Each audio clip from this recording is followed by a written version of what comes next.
మొత్తం ఫిజిక్సే ఉంది. మొత్తం ఫిజిక్సే ఉంది. తెలుగు ఇంగ్లీష్ ఉంటే చెప్పచ్చు. తెలుగు ఇంగ్లీష్ చెప్పచ్చు. దాని దగ్గర బుక్ ఎక్కడ?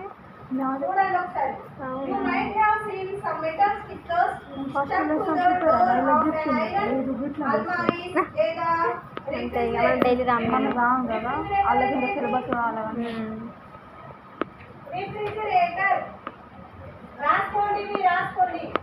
విద్య మళ్ళీ హోంవర్క్ మీకు రేపు చూడకుండా రాయాలా.